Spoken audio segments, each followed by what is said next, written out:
पाकिस्तान में एक और जहां आवाम खाना पानी बिजली और पेट्रोल की बढ़ रही कीमतों की मार से जूझ रही है, तो वहीं लगातार आर्थिक संकट के बावजूद पाकिस्तान हथियार पर पानी की तरह पैसा बहा रहा है। देश पहले से ही कर्ज के बोझ तले दबा हुआ है। अब खबर आ रही है कि पाकिस्तान चीन से 5वीं जनरेशन की 40 फाइटर जेट ले रहा है। इससे चीन का धंधा मजबूत हो रहा है। इस खबर ने भारत की टेंशन बढ़ा दी है। समय समय पर चीन की तरफ से पाकिस्तान को हथियार दिए जाते हैं, लेकिन ये डील अलग इस वजह से मानी जा रही है, अभी तक चीन ने अपनी 5वीं पीढ़ी के किसी भी लड़ाकू विमान का निर्यात नहीं किया, यानी कि किसी भी दूसरे देश को अभी तक J-35 जेट नहीं मिला है। अब ऐसे में अगर पाकिस्तान के साथ ये डील फाइनल हो जाती है तो पाकिस्तान पहला मुल्क बन जाएगा। पाकिस्तानी सेना को ताकतवर बना रहा चीन। बीजिंग की ओर से इसकी कोई आधिकारिक पुष्टि नहीं की गई है, न ही आधिकारिक मीडिया में इस तरह के सौदे का कोई उल्लेख है। पिछले महीने जुलाई में एयर शो में J-35 का प्रदर्शन किए जाने के बाद से अटकलें तेज हैं कि बीजिंग पाकिस्तानी सेना के तीनों अंगों के आधुनिकीकरण में मदद कर रहा है। फाइटर जेट की खासियत, शेनयांग J-35 से स्टील्थ 2 इंजन वाला फाइटर जेट है। ये सिंगल सीटर है जो जमीन और समुद्र पर मिशन को अंजाम दे सकता है। J-35A को J-20 के बाद विकसित किया गया। ये 5वीं पीढ़ी का स्टील्थ लड़ाकू विमान है। J-35A का design US Lockheed Martin F-35 के समान है। अंतर सिर्फ इतना ही है कि पहला ट्विन इंजन है और दूसरे में सिंगल इंजन है। चीन कई अमेरिकी विमानों के डिजाइन की नकल करने के लिए जाना जाता है। J-20 और US F-22 रैप्टर डिजाइन में बहुत समान है। ऐसे ही चेंगडू J-10 US की F-16 फाइटर जेट की नकल लगता है। J-35 उड़ाने की ट्रेनिंग ले रहे पाकिस्तानी पायलट। रिपोर्ट्स के मुताबिक पाकिस्तानी वायुसेना के पायलट इस साल की शुरुआत में चीन J-35 विमान को उड़ाने की ट्रेनिंग ले रहे हैं।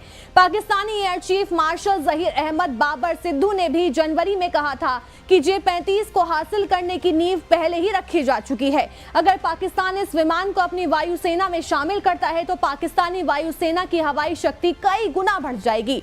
चीन ने 2 साल पहले पाकिस्तान को J-10 लड़ाकू विमान सौंपा था। पिछले साल सौंपे थे 4 युद्धपोत। चीन ने पाकिस्तान वायुसेना के मुख्य आधार J-17 थंडर फाइटर जेट को संयुक्त रूप से विकसित करने और संचालित करने में मदद की है। चीन ने पिछले कुछ सालों में पाकिस्तानी नौसेना को 4 उन्नत युद्धपोत सौंपे। पाकिस्तान ने गंभीर आर्थिक संकट के बावजूद नए विमानों की खरीद जारी रखी। J-35 से पाकिस्तान को कितनी बढ़त मिलेगी? अमेरिकी वायुसेना के चाइना एरोस्पेस स्टडीज इंस्टीट्यूट के निदेशक पाकिस्तान के इस कदम को पश्चिमी अमेरिका और फ्रांस से चीन की ओर स्पष्ट बदलाव के रूप में डिस्क्राइब किया। उन्होंने कहा कि ये अधिग्रहण PAF को भारतीय वायुसेना से आगे रख सकता है। हालांकि उन्होंने कहा कि ऑपरेशनल एफिशिएंसी चीन के दिए गए हथियार और सहायता प्रणालियों में निर्भर करेगी।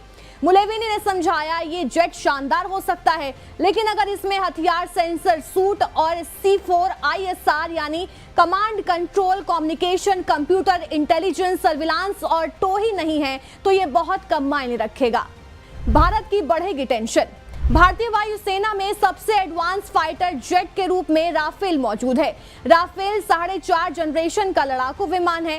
हालांकि इसकी संख्या मात्र 36 है, जिनमें से 70 से 80% विमान ही हर समय मिशन के लिए उपलब्ध हैं। तो वहीं भारत का 5वां पीढ़ी के एडवांस मीडियम कॉम्बैक्ट एयरक्राफ्ट कार्यक्रम धीमी गति से आगे बढ़ रहा है।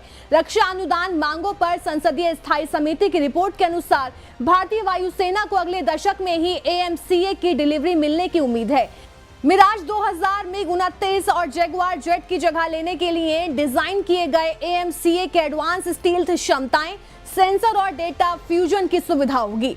भारत के पास क्या विकल्प है? विशेषज्ञों का मानना है कि हालात को देखते हुए भारत भी घरेलू विकास पर निर्भर रहने की बजाय मौजूदा स्टील्थ विमानों को खरीदने पर विचार कर सकता है। अगर भारत 5वीं पीढ़ी के स्टील्थ लड़ाकू विमानों की तलाश करता है तो उसके सामने रूसी सुखोई Su-57 और अमेरिकी Lockheed Martin F-35 lightning second जैसे 2 विकल्प मौजूद हैं। अमेरिका शायद ही F-35 लड़ाकू विमान बेचे, क्योंकि भारत पहले से ही रूसी S-400 डिफेंस सिस्टम का इस्तेमाल कर रहा है।